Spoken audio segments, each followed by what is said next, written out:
Tá tudo certo aí? Na câmera? Tudo certo. Eric, solta aí, por favor, o tema de hoje. Repita comigo: chaves para prosperidade do reino. Agora olha para quem está do seu lado e fala assim: você quer saber quais são essas chaves? Amém, irmãos? A palavra de Deus, ela é clara e ela é objetiva acerca de muitos assuntos. E um dos assuntos que a Bíblia mais toca é no assunto de dinheiro. Porque as pessoas pensam, por conta das publicações que são passadas em transmissão, né, no Facebook, WhatsApp, que o grande inimigo de Deus é Satanás. Aí a publicação é assim: é Deus ou Jesus na quebra de braço.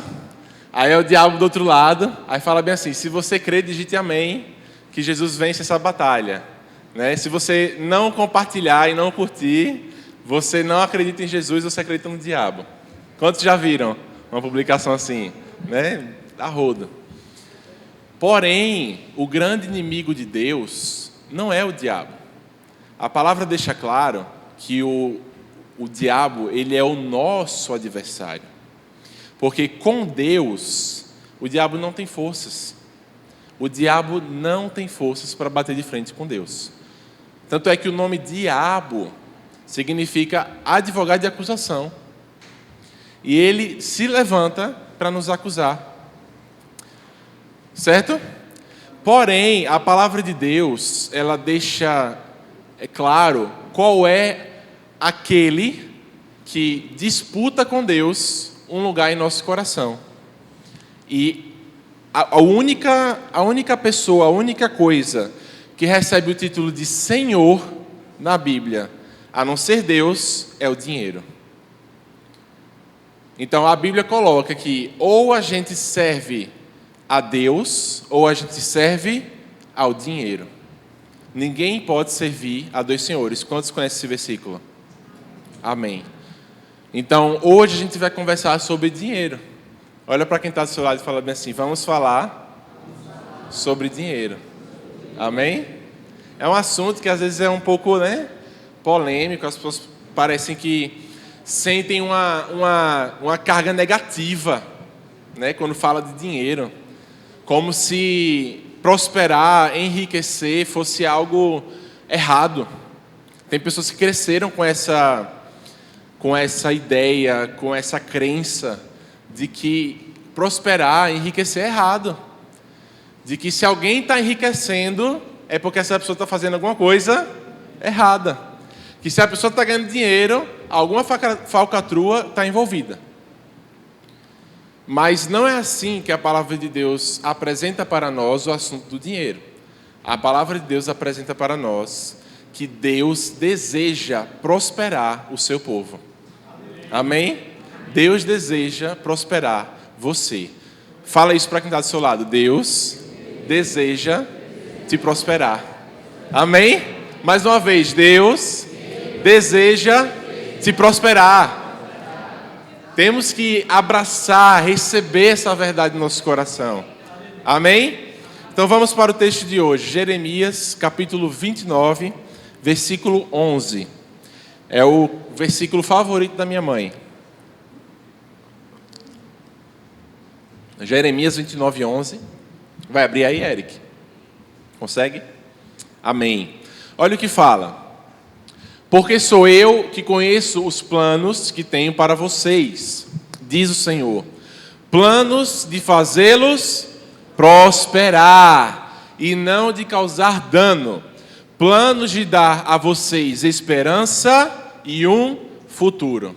Deus tem planos para a sua vida. Amém? Deus planeja, ou Deus planejou a sua vida. Você não é uma obra do acaso, você não é um acidente, você não é alguém esquecido por Deus, abandonado por Deus. Deus, ele possui planos na sua vida. E esses planos, a palavra de Deus diz que é para te fazer prosperar e não de causar dano. Tem pessoas que se relacionam com Deus esperando sempre um julgamento, um juízo, esperando uma punição de Deus, o castigo de Deus. As pessoas se relacionam com Deus como se fosse um senhor de barba branca, sentado num trono, pronto para julgar, pronto para bater o cajado, para lançar um raio. Mas a palavra de Deus, ela nos mostra o caráter dele. E o caráter de Deus é fazer você prosperar. Não é de causar dano na sua vida, é para te dar esperança em um futuro. Então, se você está aqui nessa noite e você tem enfrentado problemas na sua vida, seja ele financeiro, seja ele um problema emocional, a palavra de Deus está dizendo que Deus ele tem planos para você. E é para você ter esperança. Amém? Seja uma dívida que você está diante dela e parece ser algo impagável. Eu, minha família, nós já testemunhamos de que Deus, ele tem planos para nós. Ele tem um futuro para nós. Não importa a montanha, você é capaz. Se seguindo as chaves que o Senhor deixou para você, você é capaz de sobrepor, de avançar, de vencer, de conquistar o que o Senhor tem para você. Amém? Então fale assim comigo. Eu irei prosperar. Amém? Glória a Deus. Então, isso faz parte da introdução, de que a vontade de Deus é de te dar um futuro. E esse tópico é importante, é muito importante, para que a gente quebre essa crença em nossa mente. Então, Deus está pronto para prosperar você. Você crê nisso? Amém. Então, diga amém, com mais força. Amém. Amém? Porque se a gente de fato recebe, se eu ouço que Deus quer me prosperar, minha reação é: aleluia, glória a Deus, que ânimo, que alegria. Meu Deus. O versículo de Jeremias, que a gente acabou de ler, ele começa assim: porque eu é que sei os planos que tenho para vocês. O contexto de Jeremias, aqui nesse capítulo, o versículo que a gente acabou de ler, é sobre o povo de Israel, de Jerusalém e de Judá, que foi levado exilado para a Babilônia. Eles foram levados em cativeiro para a Babilônia. Um império inimigo, um lugar estrangeiro, um lugar desconhecido, um lugar ruim para eles, porque eles não estavam sendo levados de boa vontade. E Deus, ele fala: mesmo no cativeiro, eu tenho planos para fazer vocês prosperarem. Mesmo vocês enfrentando uma dificuldade, meus planos não cessam. Mesmo você diante de circunstâncias que parecem o fim, os meus planos continuam vivos para você. Amém? Então, o cativeiro da Babilônia era um juízo divino sobre o povo de Israel, por conta do coração endurecido, por conta da idolatria. Porém, mesmo sendo um juízo para aquele povo, o coração de Deus está sempre para abençoar e restaurar. E isso serve para quem estiver aqui, e você talvez está vivendo algo hoje na sua vida, seja uma crise financeira, uma crise familiar, que você causou. Foi falta de sabedoria sua. Foi você que tomou as decisões erradas. E o que você está vivendo é uma consequência. Amém? Mas a palavra de Deus para você hoje é: mesmo que tenha sido você que causou, mesmo que a culpa realmente tenha sido sua, eu tenho planos para te restaurar e te abençoar. Amém? Amém? Quantos de nós já não tomamos decisões erradas, decisões precipitadas? Eu e minha noiva recentemente, eu não vou dar muitos detalhes, mas a gente passou por uma situação, planejando casamento, e muito mais por culpa minha, acabei tomando uma decisão impulsiva para poder dar um passo financeiro com um fornecedor, e acabou que muitas outras coisas surgiram depois de alguns meses, E a gente se viu em uma situação de, provavelmente, nós iremos perder esse dinheiro. Porque, do jeito que as coisas estão na vida dessa pessoa, a situação está difícil. Mas, a minha palavra para ela sempre foi, mesmo diante da circunstância, creia. Não vamos desanimar, né, amor? Não vamos desanimar. Por mais que a gente possa tomar uma decisão precipitada, o Senhor, Ele é misericordioso. Deus, Ele tem misericórdia para conosco. E recentemente, as coisas aconteceram de tal forma que o rapaz, mesmo sendo uma pessoa mal intencionada, porque nós não fomos o único casal que estava sendo sofrendo danos, algo moveu na situação em que ele nos ressarciu grande parte do valor. E 5 dias depois ele foi preso. 5 dias depois. E a gente viu no jornal pessoas que o valor era menor, que ele poderia ter devolvido, que ele não devolveu. Mas para a gente, ele devolveu uma boa parte desse valor. Porque isso, eu posso dizer, misericórdia de Deus, mas também oração. Oração. Senhor, move o coração, tira a paz desse homem, não deixa ele dormir, até que ele resolva essa situação. Amém? Então, quando o povo estava vivendo nessa situação na Babilônia, Deus, ele fala bem assim. Vamos para o versículo 4, por favor, Eric. Vamos para o versículo 4. Olha o que fala. Assim diz o Senhor dos Exércitos, o Deus de Israel, a todos os exilados que deportei de Jerusalém para a Babilônia. O Senhor está falando, eu deportei de Jerusalém para a Babilônia. Próximo. Construam casas e habitem nelas. Plantem jardins e comam de seus frutos. Próxima. Casem-se e tenham filhos e filhas. Escolham mulheres para casar. Deem suas filhas em casamento, para que também tenham filhos. Multipliquem-se e não diminuam. Então, deixa eu falando, mesmo no cativeiro, é para vocês continuarem com esperança de um futuro. Porque só multiplica, só constrói, só trabalha quem tem esperança de um futuro. Ele está falando, esse não é o fim para vocês. Versículo 7. Busquem a prosperidade da cidade para a qual eu os deportei e orem ao Senhor em favor dela, porque a prosperidade de vocês depende da prosperidade dela. Então Deus está falando aqui, orem pela prosperidade da cidade que vocês estão sendo deportados. Por que Deus ele não assumiu uma postura de eu vou abençoá-los independente de vocês orarem ou não? Porque Deus, ele se move por meio de princípios. E um dos princípios que está estabelecido na palavra de Deus é o da oração. De que a oração move os céus. É necessário que você, diante das circunstâncias, você ore. Que você coloque a situação diante de Deus. Que você faça pedidos ousados a Deus.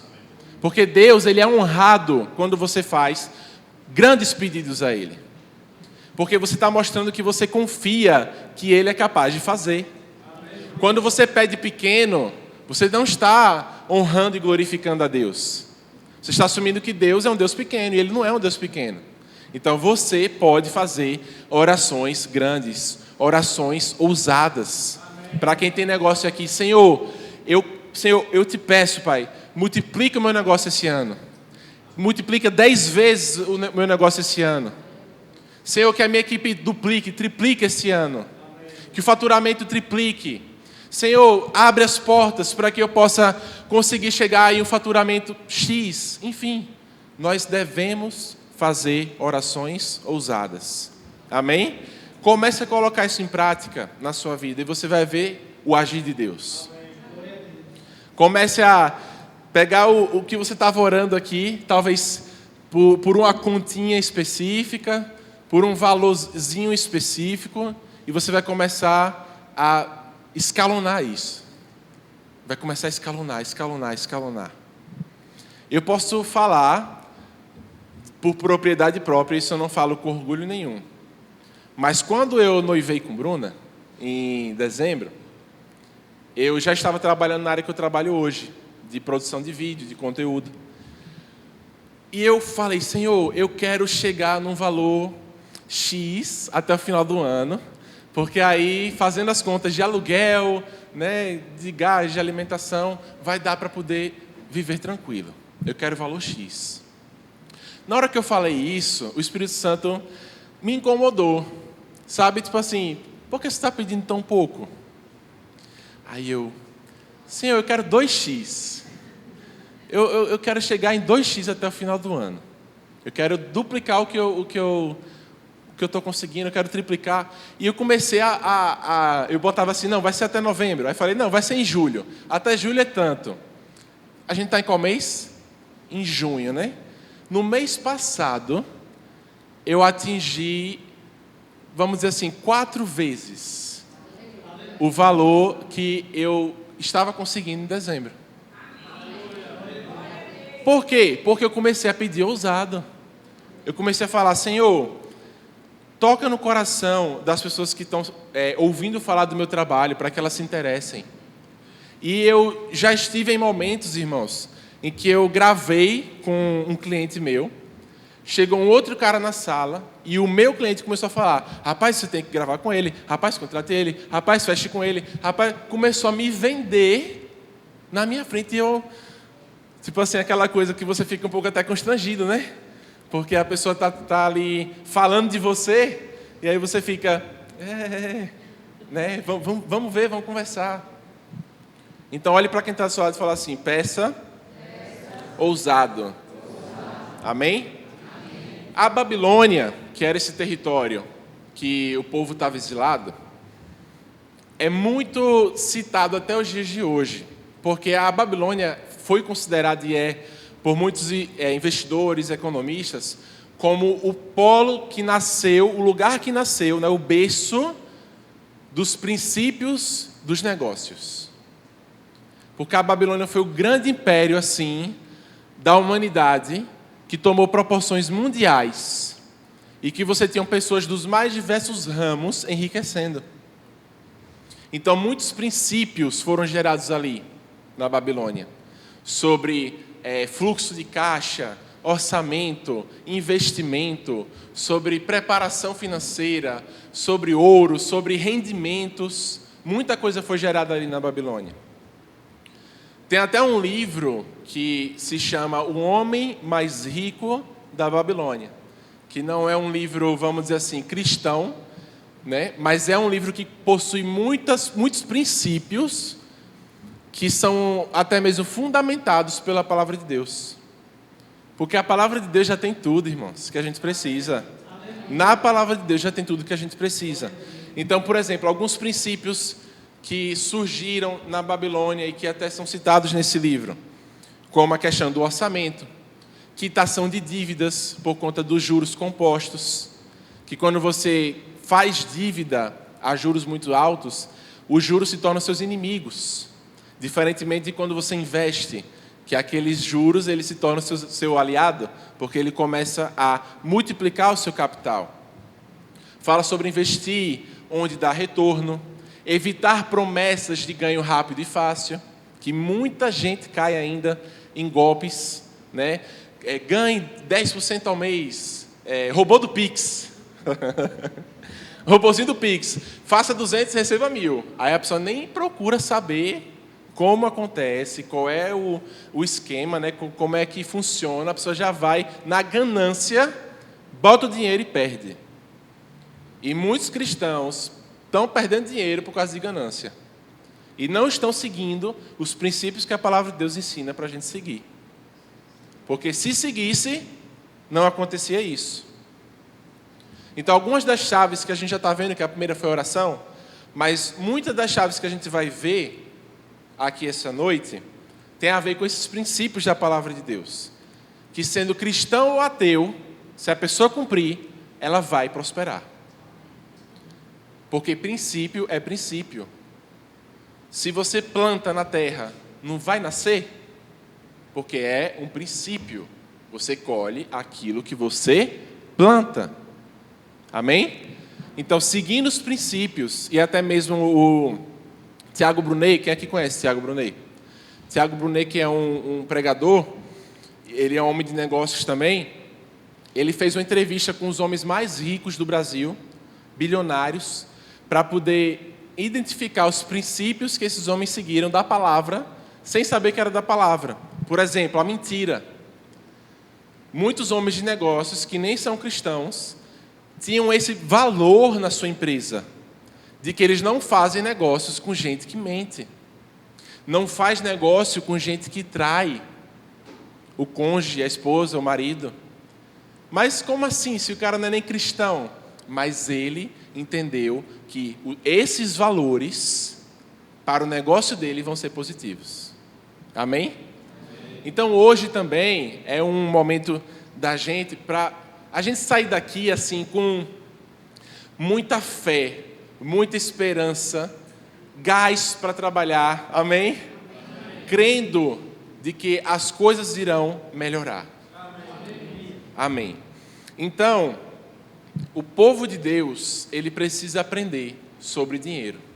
A palavra fala em Lucas 16, 10 e 11, Jesus falando, que quem é fiel no pouco, será colocado sobre o muito. Agora olha o que ele fala, ele diz bem assim, se vocês não forem fiéis com as riquezas terrenas, com as riquezas desse mundo, como eu vou poder dar a vocês as riquezas celestiais? O que é que ele está querendo dizer aqui? Que a forma que você lida com o dinheiro também influencia na sua vida espiritual. A forma que você lida com as finanças vai impactar a sua vida espiritual. Deus, ele quer derramar coisas para a gente, não só financeiras, mas espirituais. E para isso a gente precisa ser fiel no pouco. A gente precisa seguir os princípios da palavra de Deus acerca do dinheiro. Amém? Vamos lá. Vamos caminhando aqui na mensagem de hoje.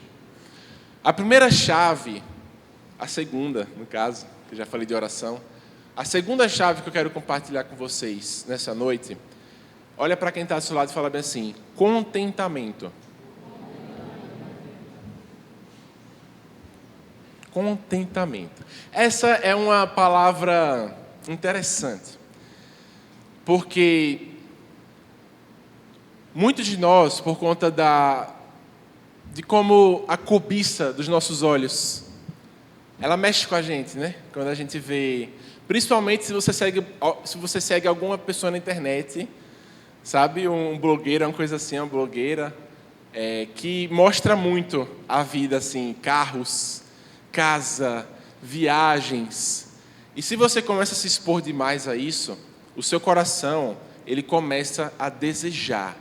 E você começa a ficar descontente com o que você tem. Você começa a ficar até uma pessoa mal agradecida a Deus pelo que Ele já te proporciona. E o contentamento é uma chave para que você possa prosperar. É preciso que a gente se contente com o que a gente tem. Olha para quem está do seu lado e fala assim, irmão, irmã, se contente com o que você tem. Amém? Olha, se contentar não é você assumir uma postura de tipo assim, eu não vou mais trabalhar para crescer, eu não vou mais estudar para poder, ganhar mais, eu não vou mais investir. Não está falando disso. Está falando de uma disposição do coração. O seu coração tem que pensar da seguinte forma, nós temos que pensar, o que eu tenho, eu estou contente. O que vier a mais é lucro. O que vier a mais é porque é bênção de Deus. O que vier a mais, eu também vou ficar contente. Se faltar em determinada coisa que não é nem uma necessidade minha, mas algo que eu estava acostumado, um conforto que eu estava acostumado, eu vou ficar contente. Eu vou permanecer agradecendo a Deus. Senhor, muito obrigado, porque eu tenho um teto sobre a minha cabeça. Senhor, muito obrigado, porque eu tenho uma conta de energia a pagar. Se eu tenho uma conta de energia a pagar, é porque eu tenho coisas para usar essa energia. eu tenho uma televisão, eu tenho um eletrodoméstico. Então, Senhor, muito obrigado porque o Senhor me proporcionou essas coisas. Senhor, obrigado porque, mesmo hoje estando apertado, o Senhor não tem deixado faltar alimento na minha casa. O Senhor não tem deixado faltar o que eu preciso de fato. E quando você começa a praticar esse contentamento, essa gratidão a Deus, você começa a destravar um princípio espiritual. Porque Deus, Ele vê que o seu coração não está nos bens, não está na riqueza. O seu coração está alinhado ao dele. Amém? Vamos ver Filipenses 4. Por favor, Alan. Filipenses 4, 11 a 13. Não estou dizendo isso porque esteja necessitado, pois aprendi a adaptar-me a toda e qualquer circunstância. Sei o que é passar necessidade e sei o que é ter fartura. Aprendi o segredo de viver contente em toda e qualquer situação. Sabe por que Paulo, ele aprendeu a viver contente? Pergunta para quem está do seu lado. Por que Paulo aprendeu a viver contente? A resposta é a seguinte. Paulo conhecia o Deus ao qual ele servia. Essa é a raiz do contentamento. É você conhecer o Deus que você serve. Porque sabendo o Deus que você serve, conhecendo Ele, você pode estar tranquilo de que seja com a conta cheia ou com a conta vazia, o Senhor vai prover para a sua vida. Então você não fica perdendo a noite de sono, com um pensamento acelerado. Ai meu Deus, o que é que vai ser na próxima semana? Se você confia em Deus, você aprende a estar contente. Amém? Amém. Olha para quem está ao seu lado e fala, você deve estar contente com a sua situação. Amém. Vamos lá. Vamos construindo. Terceiro no caso agora. É porque quando eu falei da oração, eu acabei trazendo muito rápido. Mas a terceira chave é o que eu acabei de citar para vocês. A confiança em Deus. A confiança, a fé em Deus, ela destrava a prosperidade do reino. Como Deus pode agir em seu favor se você nem mesmo acredita que Ele pode agir em seu favor? A fé é o que move as montanhas. A fé é o que constrói o caminho para Deus agir em sua vida. Quando você crê e você descansa em Deus, você libera um poder na sua vida. Você libera um fluxo de bênçãos na sua vida. Amém? Mateus 6, 31 ao 33 fala. Jesus disse, não fiquem se perguntando, o que vamos comer? O que vamos beber? Por quê? Porque quem fica se questionando isso é quem não confia. Por exemplo, se meu pai fala para mim, filho, eu vou te ajudar. Eu vou dar uma quantia para você. Se eu acredito no que ele está me dizendo, eu não vou ficar, será que ele vai dar? Será que ele vai ajudar? Será que ele vai fazer? Será que eu posso contar? Por quê? Porque eu conheço o meu Pai. Você conhece o seu Pai celestial? Você conhece o seu Pai que está nos céus e que cuida de você? Então não podemos dar lugar a questionamentos, dúvidas acerca do que Deus tem para nós, da provisão dele para a nossa vida. Quando nós confiamos em Deus, nós liberamos essa chave, nós destravamos as portas do céu para poder receber da bênção dele. Amém? Filipenses 4,19 fala, meu Deus suprirá todas as vossas necessidades, segundo a riqueza em Cristo Jesus. Amém? Olha para quem está ao seu lado de novo e fala, Deus irá suprir a sua necessidade. Amém? Mas reparem que o que a gente está construindo aqui, essas chaves, esses princípios, eles devem atuar, nós devemos praticar todos eles. Não adianta você orar, fazendo um pedido a Deus, se você não crê que Ele vai responder esse pedido. Não adianta você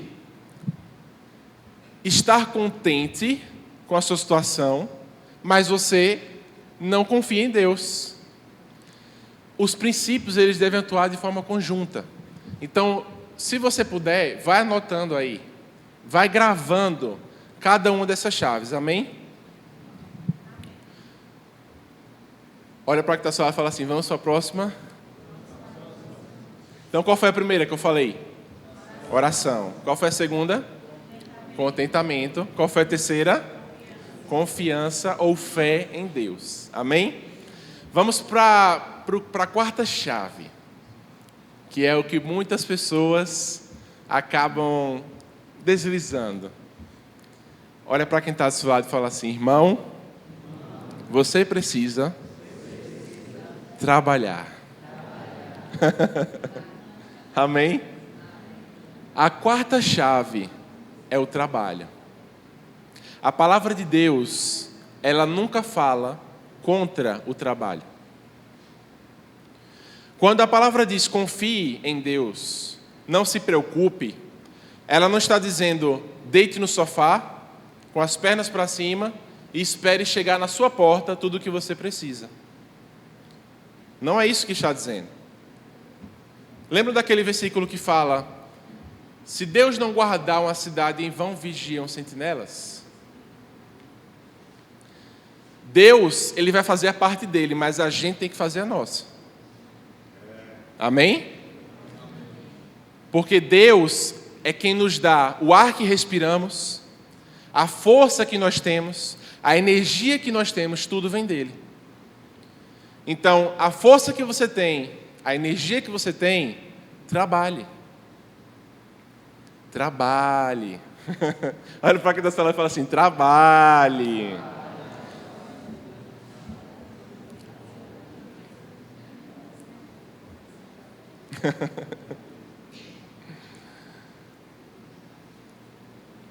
Todo trabalho duro. Eu tenho uma pergunta para fazer para vocês. Tá? O princípio do trabalho ele é importante. A gente vai juntar aqui agora com outra chave, que é a chave da sabedoria. Muitas pessoas, muitos cristãos ou não cristãos, enfim, têm gás, têm garra para trabalhar, trabalham duro, se esforçam, mas não veem resultado. Vocês conhecem alguém assim? Conhece alguém que trabalha duro, mas não vê resultado? Um outro princípio que a palavra de Deus nos ensina é o princípio da sabedoria. Não adianta você pegar um machado cego e ficar batendo no tronco da árvore, esperando cortar a árvore de maneira rápida. Você vai se desgastar, vai se cansar e não vai conseguir cortar a árvore. A sabedoria está em você pegar o machado e fazer o quê? Afiar. Então, o trabalho inteligente, ele vai sempre superar o trabalho duro. Nós precisamos buscar a sabedoria. Sabedoria. Abra aí, por favor, a Bíblia, Alan, em Deuteronômio 8, versículo 11. Deuteronômio 8, 11. Olha o que fala. Vamos ler até o versículo 20. Tenham o cuidado de não se esquecer do Senhor, o seu Deus, deixando de obedecer aos seus mandamentos, às suas ordenanças e aos seus decretos que hoje ordeno a vocês.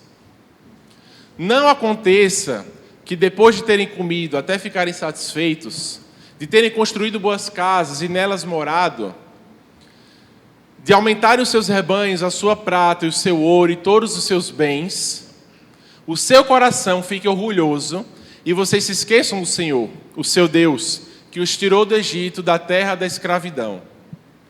Ele os conduziu pelo imenso e polvoroso deserto, por aquela terra seca e sem água, de serpentes e escorpiões venenosos.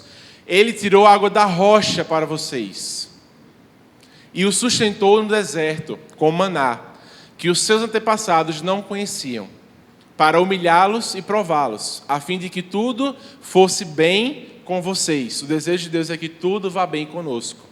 Não digam, pois, em seu coração: a minha capacidade e a força das minhas mãos ajuntaram para mim toda esta riqueza. Mas lembrem-se do Senhor, o seu Deus, pois é Ele que dá a vocês a capacidade de produzir riqueza, confirmando a aliança que jurou aos seus antepassados, conforme hoje se vê. Vamos parar por aqui. Deus, Ele te dá a capacidade de gerar riqueza. Amém? Fale assim: Deus me dá a capacidade de gerar riqueza.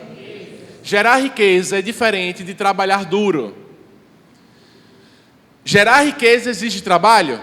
Exige, mas é um trabalho com sabedoria. E aqui eu quero pontuar algo muito importante. Nós, como cristãos, precisamos nos esforçar para aprender. Precisamos estudar, gente. E eu não estou falando aqui de estudar as matérias de escola, estudar, sabe, aquele ensino normal, que também é importante. Mas na área em que você atua, no seu trabalho, ou até mesmo no ministério, você precisa estudar. Você precisa adquirir conhecimento. Você precisa investir na sua vida. Sabe por quê? Muitos cristãos estão acostumados a viver na zona de conforto. Vai parecer clichê o que eu estou falando aqui. Mas a zona de conforto não é a mesma coisa que zona de segurança. A zona de conforto é quando você é empregado, assina a sua carteira e está tudo bem. Você vai receber ali seu dinheiro certinho. Amém? Você vai receber ali a sua quantia, seu trabalho está ali certo. Porém, o mundo, ele está sempre se modernizando. Ele está sempre expandindo, mudando, se transformando. Quantos aqui ainda pegam táxi? Pastor Helena? Pega táxi. Mais alguém? Tem um ali atrás. Por que isso? Se você olhasse há 10 anos atrás, essa quantidade seria maior de pessoas. Então, as pessoas, aqueles que estavam na zona de conforto, como taxistas, em um determinado momento, se viram fora da zona de conforto e, ao mesmo tempo, da zona de segurança. Então, é importante que você esteja sempre se atualizando, sempre aprendendo. Vou dar um exemplo, Luísa. Luísa, a gente estava no dia comendo e ela começou a falar de perfume. Porque Luísa faz o que hoje? Vende perfume. Só que Luísa, ela começou a falar sobre as notas do perfume, o cheiro de entrada, de saída, de fundo, e aquilo começou a me intrigar. Porque você fica, gente, dá vontade até de comprar perfume para poder você começar, né, comprar diferentes, para poder você sentir, tentar perceber isso. Agora, quantas pessoas que vendem perfume não sabem nem falar sobre o assunto? Pode até estar na zona de conforto, mas não estão na zona de segurança. Porque eu tenho certeza que se um dia for acontecer uma demissão por conta de recursos, a pessoa que vai sair vai ser a menos preparada. Então Deus, ele está pronto para te abençoar. Ele te dá capacidade para produzir riqueza. Mas a gente precisa estudar. A gente precisa adquirir conhecimento. Olha o que fala em Provérbios 17:16. Do que serve dinheiro na mão do tolo, já que não quer obter sabedoria. A palavra de Deus está dizendo, botar dinheiro na mão de alguém que é tolo, só vai potencializar a tolice dessa pessoa. Porque alguém que é tolo e faz más decisões, com muito dinheiro, vai fazer decisões piores. E quando se tem muito dinheiro, o risco é muito maior de fazer besteira. Quem é empresário, ou quem conhece empresário sabe que quando se tem um grande volume de dinheiro que você mexe, qualquer deslize que você dê, seja em taxação, em tributos, seja em documentos, seja em escolha que você faça, de investir em algo que não vai trazer retorno, o baque pode ser tão grande que a empresa vai fechar e vai declarar falência. Quantos souberam da época que as Americanas saiu aquela nota, falando dos bilhões e mais bilhões que estavam de dívidas? Só que o que acontece? Quantos já viram aqui aquelas pessoas que ganham na Mega Sena e depois de alguns anos a pessoa está pobre de novo? Quantos já viram aqui? É dinheiro na mão do tolo. Existe algo, tá? E agora eu vou dar uma indicação aqui. Tem um livro chamado Pai Rico, Pai Pobre, que é um clássico, assim, de quem quer aprender a gerir seu dinheiro, quer aprender realmente a ter uma vida financeira saudável. Ele fala bem assim, o fluxo de caixa. Quem aqui trabalha com dinheiro, né? Fábio, que já trabalhou e trabalha ainda com seguro essas questões, sabe dessa questão do fluxo de caixa. E ele fala bem assim, que o fluxo de caixa de uma pessoa, ele vai sempre ser o mesmo, independente de quanto dinheiro ela tenha. Eu conheço, e aposto que vocês conhecem, pessoas que ganham 10, 15, 20 mil reais e vivem apertado. Certo? Vive apertado, vive com dívida. Por quê? Porque essa pessoa não tem sabedoria para usar o dinheiro que ela tem. Então o fluxo dela, do que entra e do que sai, independente de quanto ela ganhe, vai continuar o mesmo. Então talvez, se você ainda não tem o conhecimento para ter uma vida financeira saudável, balanceada, o fato de você não estar ganhando mais é proteção de Deus na sua vida.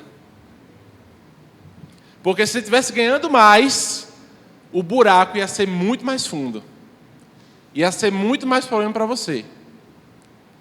Captou, né? Tchá. Então a gente precisa buscar sabedoria. Investir na nossa educação, investir no nosso conhecimento. Amém? Agora a gente vai para os dois últimos. As duas últimas chaves. Qual foi a primeira chave? Oração. Qual foi a segunda? Contentamento. A terceira? Confiança em Deus. A quarta? Trabalho. E a quinta? Sabedoria. A sabedoria vai te livrar de entrar em enrascada, de tomar decisões erradas. A sabedoria vai te livrar. E mais importante do que você também estudar ou buscar conhecimento, é você pedir ao Espírito Santo sabedoria. É falar, Espírito Santo, eu posso não ter muito conhecimento, mas me dê sabedoria nessa decisão, me guie. Espírito Santo, me oriente em quais livros eu devo investir, já que eu quero aprender. Espírito Santo, na minha área, eu ainda não estou na zona de segurança, eu estou na zona de conforto. Me oriente para o que eu devo fazer. O que é que eu devo aprender? O que é que eu devo investir na minha educação? Será que eu devo sair dessa área que eu estou hoje? Tudo isso, Deus está pronto para te guiar. Amém? Amém, irmãos? Então, a sexta chave dessa noite é o coração. Olha para quem está do seu lado e fala assim, coração. Não adianta nada você orar, trabalhar, ter sabedoria, estar contente, se o seu coração não for um coração íntegro. Não adianta nada. Se o seu coração não for um coração alinhado com a palavra de Deus. Um coração que não busca enriquecer para gastar com os próprios prazeres. Porque a palavra de Deus nos orienta. Em Jó 36, versículo 18 fala: não se deixe desviar por suborno. Acaso a riqueza vai dar a você o apoio no dia da dificuldade? Sabe o que ele está dizendo aqui? Que tem muitas pessoas que têm muito dinheiro, mas o dinheiro não compra o que elas de fato precisam. O dinheiro não compra saúde. Paga até um plano de saúde, mas a saúde em si o dinheiro não compra. Na época aí da Covid, aquele comediante Paulo Gustavo, infelizmente, partiu com muito dinheiro na conta. Por quê? Porque você pode ter dinheiro para comprar o hospital, mas no dia da dificuldade, o nosso coração tem que se apoiar na nossa confiança em Deus. Amém? Provérbios 13:11 fala: o dinheiro ganho com desonestidade diminuirá, mas quem ajunta, aos poucos terá cada vez mais. Olha outro princípio aqui, dá para tirar 30, né? O princípio da poupança. Separar um dinheiro para juntar, amém? Provérbios 15:6 fala: a casa do justo contém grande tesouro, mas os rendimentos dos ímpios lhe trazem inquietação. As pessoas que enriquecem de maneira ilícita, aquele dinheiro se torna para ela uma inquietação. Aquela riqueza se torna para ela um peso, um fardo. A pessoa tem que sempre ficar mentindo, procurando formas de esconder. Vocês veem como a palavra de Deus traz orientação acerca de tudo, e principalmente da área financeira?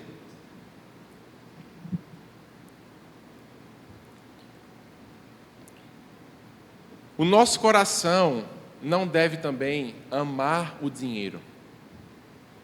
Eu não estou falando aqui essa noite para que você fique cobiçando, que você fique, meu Deus, eu preciso de mais. É totalmente contra o que eu já estou falando, que é se contentar. Mas a mensagem de hoje é para que a gente entenda como o reino de Deus, a economia dos céus, podem fluir através de sua vida. Você pode se tornar um mordomo do que já é de Deus. Você pode ser uma pessoa que está preparada para Deus derramar na sua vida riquezas e mais riquezas, e o seu coração não vai se deixar dominar por isso. Dinheiro é bom no bolso, não no coração. Amém? Dinheiro tem que estar no bolso, no coração não. No coração está a palavra de Deus. Amém? Que nos orienta a ajudarmos os que estão em necessidade com o que a gente pode. Você pode dar pouco, ajude com pouco. Nos orienta a buscar primeiro o reino dos céus. A palavra de Deus nos orienta a não buscar ganhos desonestos. O nosso coração não pode amar o dinheiro. Em Eclesiastes 5:10 fala: quem ama o dinheiro jamais terá o suficiente. Quando o seu coração está nas riquezas, é totalmente o contrário do justo, que ouve, compreende e busca a palavra de Deus. O justo faz: o que eu tiver, estarei contente. E buscarei ter mais para ajudar mais, para ser generoso com as pessoas, para investir no reino de Deus. É para isso que eu irei buscar ter mais. O ímpio, aquele que não busca o conselho do Senhor, ele faz: o que eu tenho eu não estou contente e eu quero mais. E quando ele consegue mais, o coração dele ainda não está contente.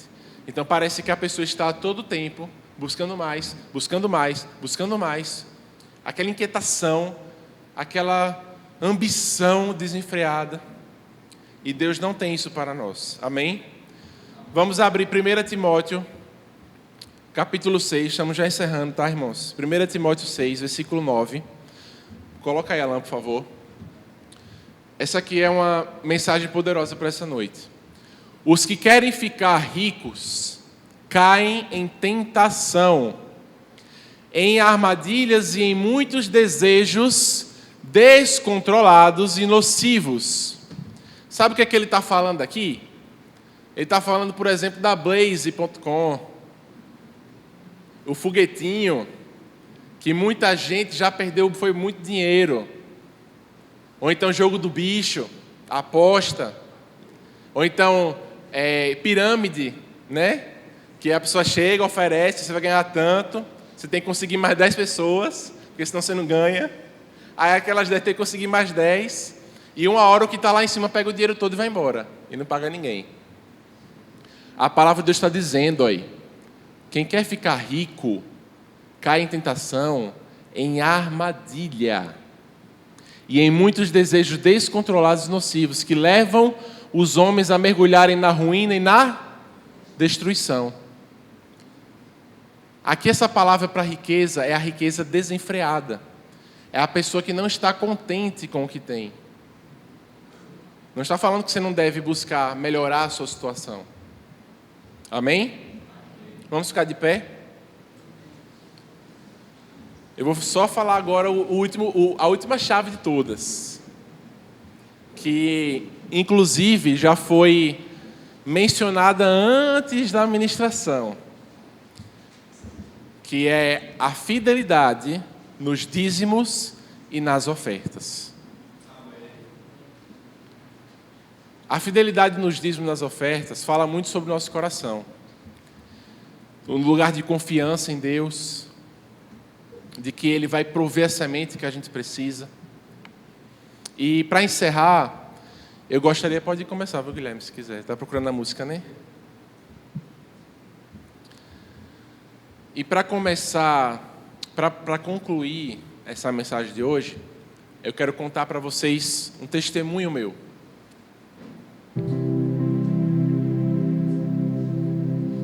Recentemente, vocês já estão sabendo essa questão do casamento, né? Que a gente sabe que envolve parte financeira. Recentemente, aconteceu um problema no carro. Alguns ficaram sabendo aqui, né? Que até não consegui chegar no culto.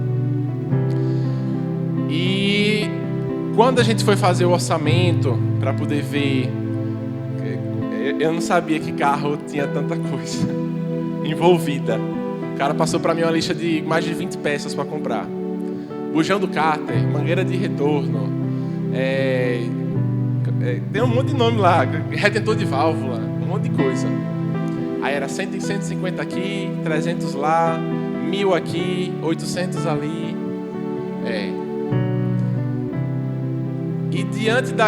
Alan é prova, porque quando ele começou, Alan, a ver o valor das coisas, ele começou a falar, ixi, meu Deus. E ele sabe que eu mantive a calma. Eu até ignorava ele, para poder manter a sanidade, né? Eu ignorava. Aí ele falava, tá nervoso? Aí eu, era tudo certo. Deus vai prover. Eu não sou de ficar chorando pelo leite derramado, sabe? Aconteceu, faz parte. E aí, vendo, né, o que teria para pagar, porque fora a peça tem mão de obra, e aí o cabeçote lá do motor teve que ir para a retífica, aí já é um outro valor. Eu lembro até hoje que eu saí do ensaio aqui, desci para o carro para ir embora, e aí eu recebi um pagamento de um cliente, um valor que o cliente me pagou. E na hora, a vontade minha foi, eu vou guardar o valor inteiro, não vou dar o dízimo, vou guardar, porque eu vou precisar de todos os reais e centavos para poder pagar. Esse é o pensamento que vem em milésimos de segundos na nossa mente. Porque é muito fácil você falar, eu sou fiel nos dízimos, quando está tudo bem. É muito fácil falar, eu dou oferta, quando está tudo bem. Agora, quando aperta a situação, que você está realmente diante de uma necessidade, aí é onde você é provado. Aí na hora, eu olhei e falei assim, não, eu vou dar o dízimo. Porque eu acredito que Deus, Ele vai suprir. eu não vou cair nessa armadilha que tá vindo aqui na minha mente. Peguei Tami, mandei o dízimo, ainda mandei mais. Eu falei, eu vou mandar mais agora. Aí peguei, completei o valor e mandei. Gente, foi nos 2 minutos que eu concluí a operação. Aí um cliente me manda e fala, Felipe, vamos precisar fazer 2 gravações extras essa semana. E o valor é tanto e tanto. E daria tipo assim, 20 vezes mais o valor do dízimo que eu tinha devolvido. E isso não aconteceu só uma vez, não. Porque você vai pagando uma coisa aqui ou outra ali e vai surgindo mais. Em outro momento, de novo, caiu o dinheiro, aí vem a tentação. Não vou devolver. Só que aí já estava treinado, né? Aí falei, eu vou dar o dobro. Aí peguei e dei o dobro. E falei, Satanás, se você, ou carne, porque eu não sabia se era o diabo ou se era minhas vontades, mas eu falei, Satanás ou carne, estou falando com os dois agora. Se vier de novo esse pensamento, na próxima vez eu dou 3 vezes mais. Tá ouvindo, né? Parecia um doido falando sozinho no carro. Mas falei. E novamente.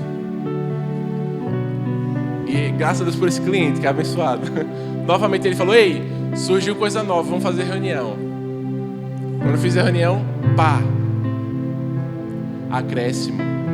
Amém? Então Deus, ele não tá... O pastor aqui não prega sobre dízimo porque a gente quer juntar dinheiro e ficar gastando à toa, não. Ou ficar tornando o prédio bonito, não. Faz parte as necessidades, faz parte os salários. Mas o dízimo é um treinamento do nosso coração. É uma forma de você treinar a sua confiança em Deus. De falar assim, não, eu vou aqui provar de que o meu dinheiro tem dono. A minha vida tem dono. Por isso eu dou essa 10ª parte.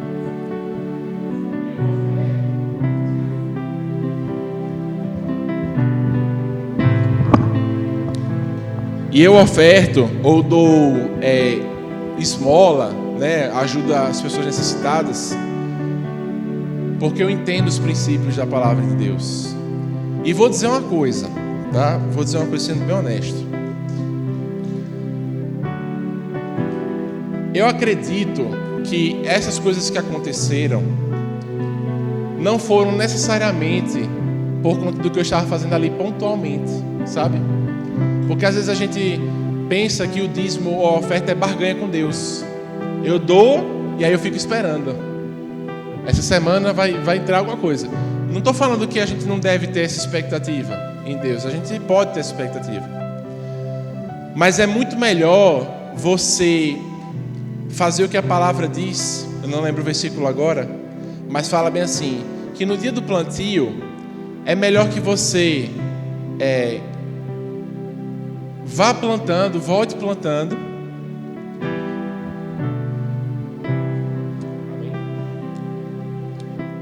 1, 2, aí, voltou. É melhor que você plante mais de um feixe, mais de uma semente, porque você não sabe qual delas vai germinar. Certo? Então, é muito melhor você ter uma prática diária, porque vai chegar um momento, e eu creio que tem pessoas aqui nessa igreja que estão prestes a viver essa estação. Amém? Tem pessoas aqui prestes a viver essa estação, onde você já tem sido fiel a Deus, você tem trabalhado, você tem cumprido esses princípios, e vai chegar um momento que a colheita ela vai ser constante, porque você já vem semeando, e vai chegar um momento que vai começar a vir tanto, que você vai ficar, meu Deus, o que é que está acontecendo? O que é que eu não estou entendendo o que está acontecendo? E eu estou falando isso aqui para que você saiba que é a colheita das sementes que você vem plantando. É isso que vai acontecer. E quando isso acontecer, não se esqueça do seu Deus. Não deixe que a prosperidade, a bênção divina tome lugar no seu coração. Amém? Glória a Deus.